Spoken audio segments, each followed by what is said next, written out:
We bring you the latest updates from the Pna Newsroom. The Commission on Elections will conduct its pilot testing of the Register Anywhere scheme for voter registrants in Metro Manila.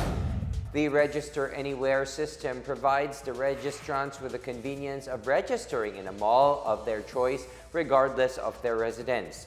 Comelec spokesperson John Rex Laudianco said they will be expanding the scheme once the pilot testing in NCR is successful. Natatandaan niyo po ang proseso kasi ng ating pagrerehistro sa Republic 189.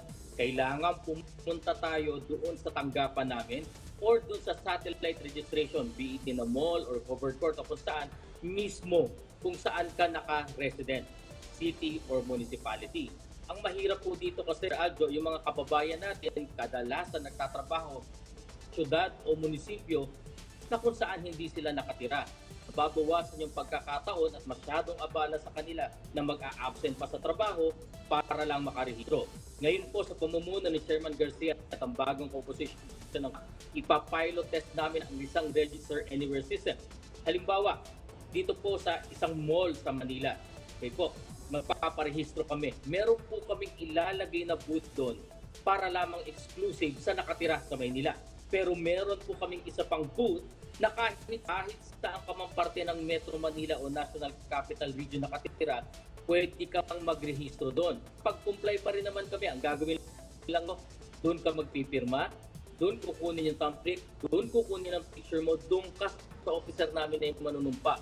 Pero bilang compliance sa Republic Act, lahat ng datos po na nakuha sa iyo ay aming ipadadala pa doon sa office namin na nakakasakop kung saan ka residente. Meanwhile, almost 700,000 registered voters abroad are set to be deactivated for not participating in the two electoral exercises. Under the Overseas Voting Act of 2013, any person who did not vote in two consecutive national elections may be subjected to the deactivation of registration records. Comelec said Filipinos in the Middle East and Africa regions recorded the highest number, followed by Asia and the Pacific region, the North and Latin America region, and Europe. Those who are on the deactivation list may file their opposition in writing addressed to the Resident Election Registration Board of the Office for Overseas Voting. Meanwhile, the Court of Appeals has turned down the motion for reconsideration of Rappler CEO Maria Ressa and her former researcher writer Reynaldo Santos for the reversal of their cyber libel conviction. In a 16-page resolution dated October 10, Associate Justice Roberto Quiros affirmed the decision of the CA's 4th Division, saying the motion for reconsideration is unmeritorious and it is just mere reiteration of points already addressed. The CA also lengthened the maximum prison time to up to 6 years, 8 months, and 20 days. The minimum was set at 6 months and 1 day.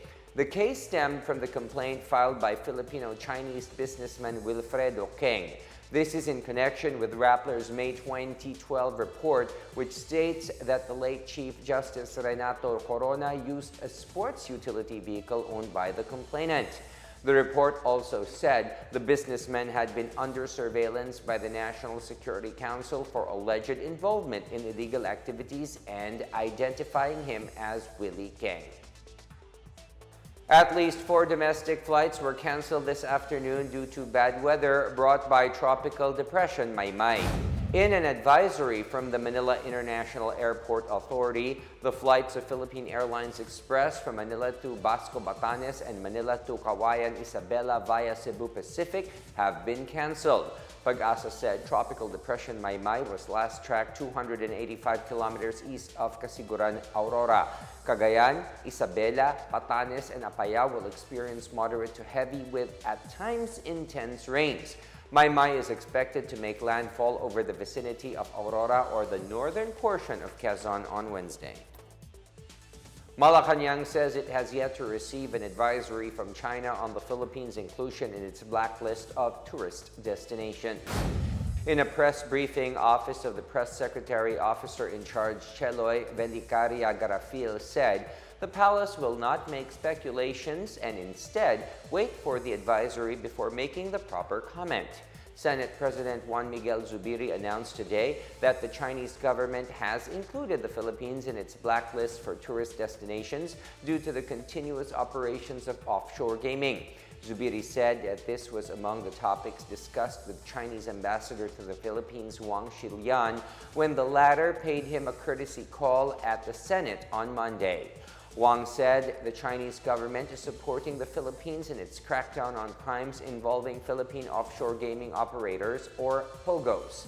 Interior Secretary Benher Abalos said many kidnappings being investigated by the Philippine National Police involve POGO employees. Finance Secretary Benjamin Diokno, meanwhile, said he supports ending POGO activities because of the industry's suspected involvement in illegal activities such as prostitution, employment of minors, and violation of labor laws. In our news overseas, Japan reopened its doors to tourists starting today after over 2 years of restrictions enforced amid the COVID-19 pandemic. Japan has allowed visa-free entry for travelers from 68 countries and territories. The country also lifted a cap on the number of arrivals and ended the requirement for group and self-guided package tours. However, tourists must still present either proof of vaccination or a negative test taken 3 days before departure.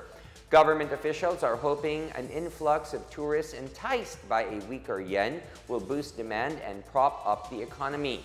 In 2019, Japan welcomed a record 31.9 million foreign visitors, but the number dropped to about 250,000 in 2020.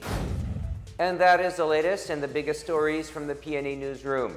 For more news content, visit our webpage or head onto the Philippine News Agency's Facebook and Twitter accounts. We are also shown on the pages of the Office of the Press Secretary and Radio Pilipinas RP1. I am William Theo. We tell stories that inspire change. Good evening, everyone.